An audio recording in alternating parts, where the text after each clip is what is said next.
Salut à tous, c'est BizBiz. Alors aujourd'hui, l'épisode 860 du Zap Image. On commence directement avec l'énorme match hier soir.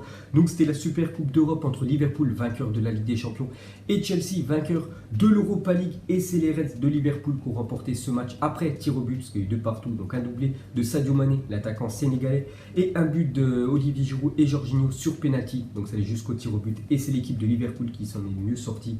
Ils ont gagné les tirs au but 5-4. Donc voilà, Liverpool remporte son premier trophée de la saison, cette Super Coupe d'Europe. Ensuite, on continue avec eux. Donc c'est le premier club anglais à remporter la Super Coupe d'Europe depuis leur dernière victoire en 2005. Donc ça faisait quand même 14 ans qu'aucune équipe anglaise n'avait gagné ce trophée de la Super Coupe d'Europe. Donc la dernière victoire d'un club anglais, c'était en 2005 et c'était Liverpool aussi qui avait gagné ce trophée. Donc regardez les derniers vainqueurs de la Super Coupe d'Europe. Souvent, c'est quand même des équipes espagnoles, soit l'équipe du FC Barcelone, soit l'équipe de l'Atlético Madrid comme l'année dernière, ou soit l'équipe bien évidemment du Real Madrid. Il y a juste en 2013, le Bayern Munich avait remporté ce trophée. Donc enfin, une équipe anglaise regagne de nouveau ce trophée. Ensuite, on continue avec bien évidemment Liverpool. Donc à Istanbul, c'est vraiment une ville qui réussit très bien à l'équipe de Liverpool. Pourquoi? Parce que déjà en 2005, cette finale d'anthologie, on peut dire, de Ligue des Champions contre le Milan AC. Donc pour ceux qui ne l'avaient pas vu, je crois que c'est l'une des plus belles finales. Donc ils perdaient quand même 3-0 à la mi-temps, l'équipe de Liverpool contre le grand Milan AC. Et à la fin du match, il y a eu 3 partout, ça allait jusqu'au tir au but. Ils avaient gagné au tir au but à l'équipe de Liverpool. Et 14 ans plus tard, ils gagnent une fois de plus au tir au but, cette fois-ci contre l'équipe de Chelsea. Donc voilà, Istanbul, ça réussit très bien à l'équipe de Liverpool. Ensuite, à parler du destin génial d'Adrian. Donc c'est le nouveau gardien de Liverpool. Donc il a signé quand même exactement 10 jours du côté de Liverpool. C'est pour remplacer, on peut dire, Mignolet qui est parti lui dans le championnat belge. Donc il était sans club cet été. C'est pour ça qu'il est arrivé gratos du côté de Liverpool. Donc signé à Liverpool il y a seulement 9 jours. Donc il y a 10 jours maintenant. Donc remplace Alisson pour blessure. Vu qu'Alisson Becker s'est blessé lors du premier match contre Norwich. Donc dispute son premier match titulaire et réalise un arrêt décisif au tir au but. Donc c'est grâce à lui tout simplement que Liverpool a gagné la séance de tir au but, parce que tous les joueurs de Liverpool ont marqué un but et lui a réussi à arrêter un penalty, donc remporte le premier trophée de sa carrière. Donc voilà le très beau destin d'Adrien qui a quand même 32 ans.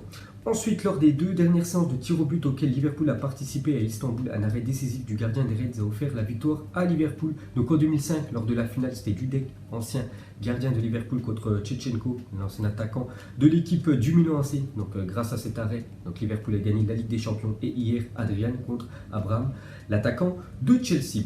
Ensuite, les gars, une petite photo de la joie des joueurs de Liverpool après l'arrêt d'Adrian. Donc, ils savent voilà, qu'ils ont gagné le premier trophée pour cette saison. On continue avec l'entraîneur. Donc, c'est Jürgen Klopp qui a disputé hier soir son 800e match en tant qu'entraîneur. Donc, très belle stat quand même pour Jürgen Klopp. Donc, j'ai pas le ratio victoire-défaite. Mais bien évidemment, je pense que ça doit être aux alentours des 70% de victoire pour l'entraîneur de Liverpool.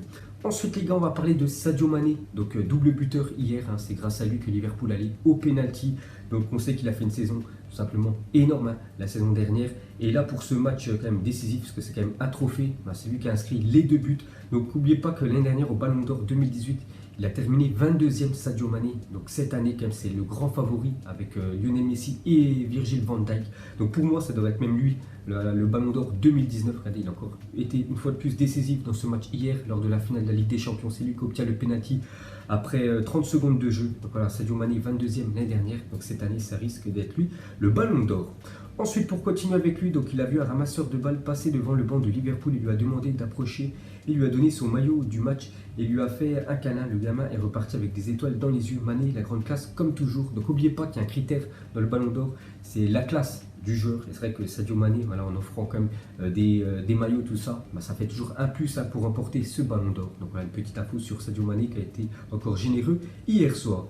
Ensuite, on va parler d'un autre joueur de Liverpool qui pense aussi au Ballon d'Or. Lui aussi pourrait le remporter, c'est Virgil van Dijk. Donc il a dit le Ballon d'Or, honnêtement, je n'y pense pas du tout.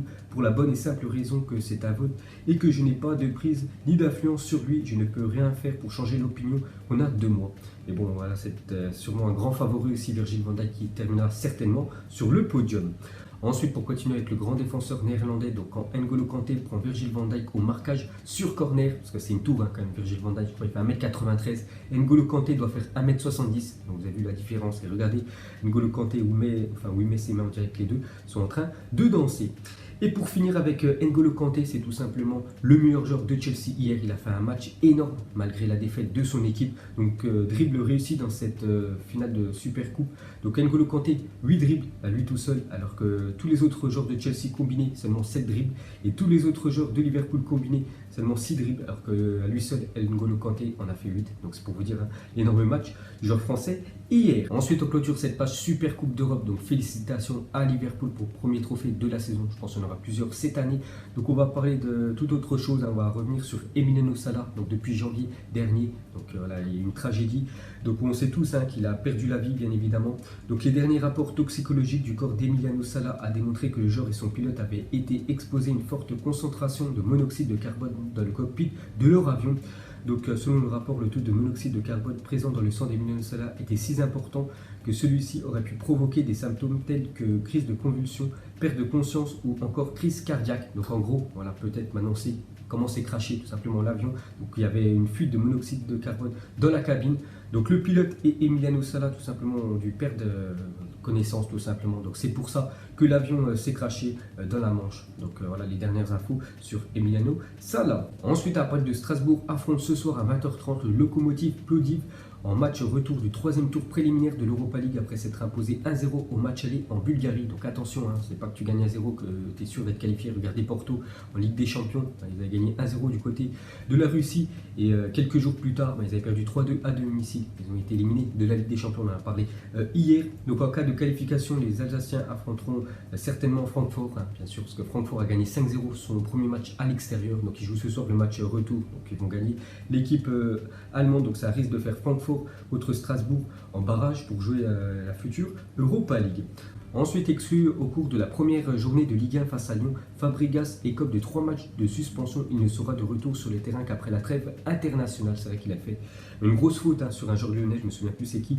Donc il a pris quand même 3 matchs de suspension. Donc il fera son retour après la trêve internationale qui arrivera début septembre.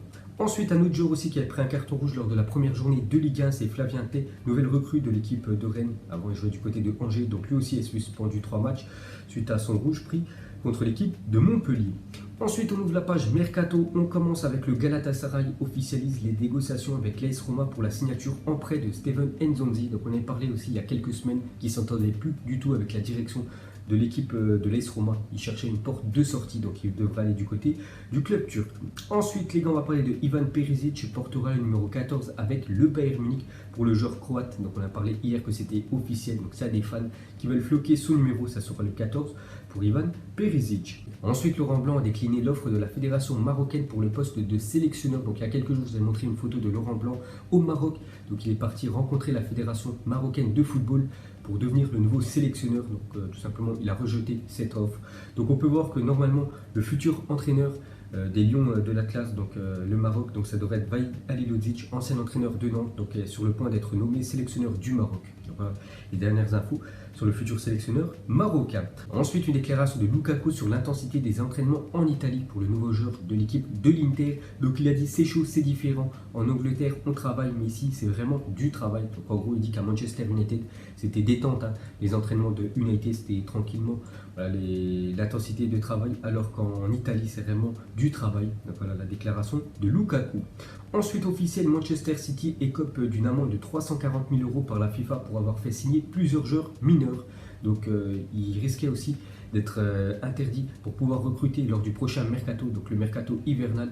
Donc ils n'ont pas cette sanction, ils ont juste à payer une amende de 340 000 €. Bien évidemment, c'est pas du tout un souci pour l'équipe de City, qui est l'une des équipes les plus riches de la planète. Ensuite, officiel, Wissam Ben Yedder signe à Monaco. Donc on avait parlé lundi, les gars. Je vous avais dit que ça allait se faire dans les 40 prochaines heures. Donc voilà, c'est officiel. Il signe du côté de l'AS Monaco. Donc montant du transfert 40 millions €. Donc Monaco a levé sa clause libératoire. Donc l'ancien joueur de Toulouse, de Séville, rejoint la Liga. Donc ça fait plaisir quand même de voir Wissam Ben Yedder du côté de l'AS Monaco. Donc c'est quand même un gros coup réalisé par le club monégasque. Ensuite, pour continuer avec lui, une petite déclaration, il a dit: je suis très content de m'engager avec Monaco, j'ai senti une volonté forte de me faire venir ici, j'ai choisi Monaco car je crois dans ce projet et je suis déterminé à faire tout mon possible pour aller au bout de nos ambitions communes. Voilà, première déclaration de Ben Yedder. Ensuite, dans le même temps, les gars, donc il y a un joueur de Monaco, lui, qui a fait le sens inverse, qui est parti du côté de Séville. Donc c'était dans le deal avec, bien évidemment, Wissam Ben Yedder. Donc c'est Ronny Lopez, lui, qui quitte Monaco et s'engage pour 5 ans avec le FC Séville. Ensuite, un autre transfert officiel, on en a parlé hier, c'était toujours pas officiel et depuis aujourd'hui c'est officiel. Donc Rami Ben Sabaini qui traîne et s'engage avec le Borussia Mönchengladbach contre 10 millions d'euros plus bonus pour le joueur algérien qui a fait une belle saison l'année dernière, qui a gagné la Coupe d'Afrique des Nations, donc il rejoint le championnat allemand. Ensuite, on va parler de Zinedine Zidane ne veut recruter que Paul Pogba et refuse Van de Beek, le milieu de l'équipe de l'Ajax Amsterdam, d'après le journal Marca. De plus, le quotidien espagnol reprend une information de deux médias serbes qui affirment que Luka Jovic, recruté 60 millions d'euros pendant ce mercato estival, ne convainc pas à Zinedine Zidane et souhaite le prêter alors qu'il a été acheté il y a quelques semaines. Donc il pourrait être prêté directement Luka Jovic. C'est vrai qu'il n'a pas beaucoup joué lors des matchs de pré-saison avec le Real Madrid. Donc voilà les dernières infos côté Madrid. Ensuite, des nouvelles de Cristiano Ronaldo. C'est vrai que ces derniers jours, je ne parle pas trop de Cristiano Ronaldo. Donc il fait sa pré-saison bien évidemment avec l'équipe de la Juventus. Donc mauvaise nouvelle pour lui.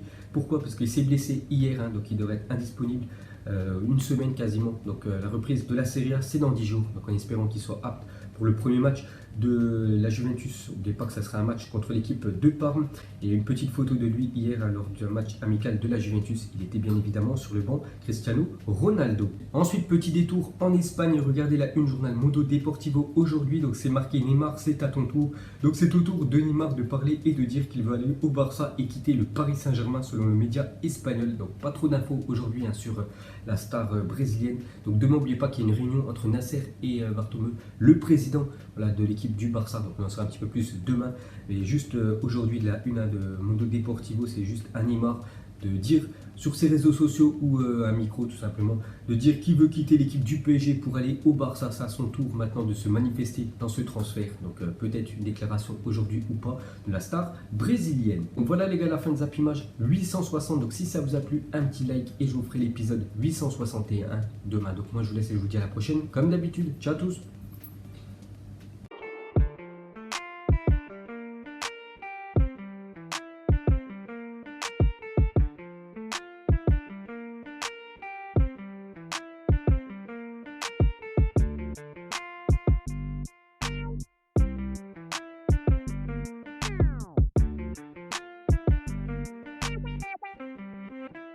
Narco